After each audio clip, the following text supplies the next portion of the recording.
Ano na naman kaguluhan to, housemates? Pero isang malaman na episode ang natunghayan natin. Hi! Welcome back to your channel, ang BRB Studio.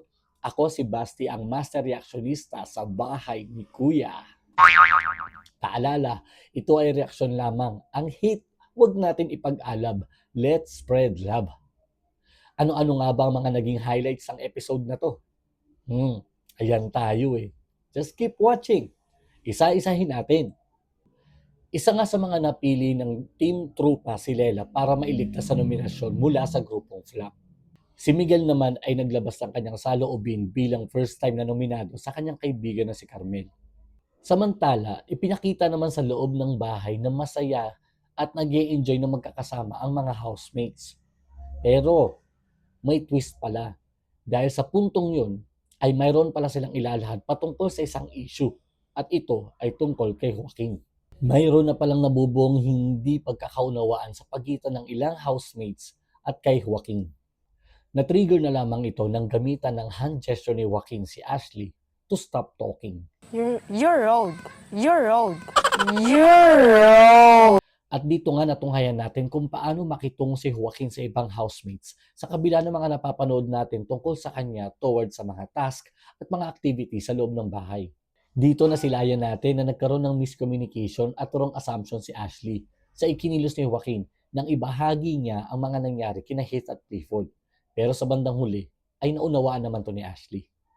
To the rescue naman ang ibang housemates like Sofia and Lela to tell Joaquin about what was happening. Ang nakakatuwa dito ay sa halip na maging defensive si Joaquin sa kanyang side, sa kabila ng kanyang pagiging intimidating at pagkakaroon ng strong personality, ay nagawa nitong makinig at unawain ang sitwasyon. Dito na rin natin natunghayan ang magandang pag-uugali ni Lela pagdating sa pakikisama. Hindi natin maitatanggi na malaki ang naiambag ni Lela sa pag-ayos ng gusot niya ito sa loob ng bahay.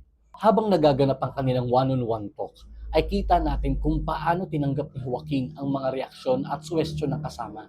At paulit-ulit itong nagpasalamat dahil may kumumpronta sa kanya patungkol sa kanyang mga kinilos at tinanggap niya ng buong pagpapakumbaba ang kanyang mga pagkakamali. In fairness din dito kay Joaquin, bihira lang at iilan lamang ang mga tao na nakakagawa ng ganyan dito sa mundo. Oh my God! Wow! Sa totoo lang, hindi madali ang sitwasyon na yun. Kadalasan nga, pinabago natin yung topic, lumalayo tayo para lang hindi mapag-usapan. Akala natin tuluyan lang itong lilipas. Di natin alam, naiipon lang pala yun. Kaya saludo ako sa iyo, Joaquin, sa pagpapakita ng ibang pamamaraan sa pagharap sa kritisismo at pagpuna. At dito nga sa open forum led by Joaquin, ipinaliwanag niya kung bakit ganun na lamang ang kanyang pag-uugali. Ito ay sa kadahilanan na siya ay lumaki kasama ang isang tough woman.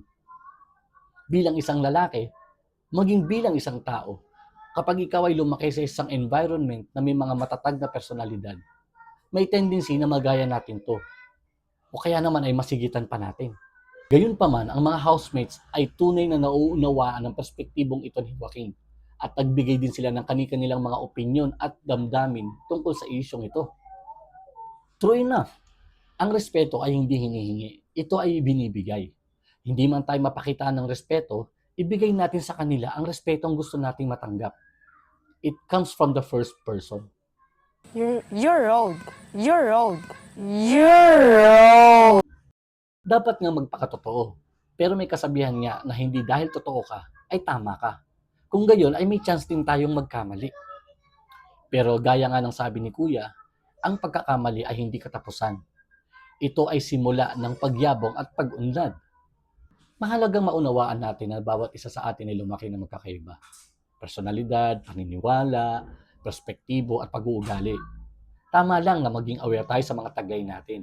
Dahil ito ang magagamit natin sa oras na haharap tayo sa mga taong may iba ring katangian. Minsan, may makakatanggap at makakaunawa sa atin, pero minsan meron ding hindi. At yun ang tamang pagkakataon upang ibigay natin sa kanila ang pag-unawang ibinigay nila sa atin.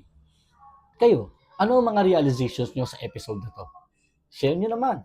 Muli, ako si Basti Batistis na bumabati sa inyo ng Say what? happy birthday sa lahat ng may kaarawan today. See you on my next video.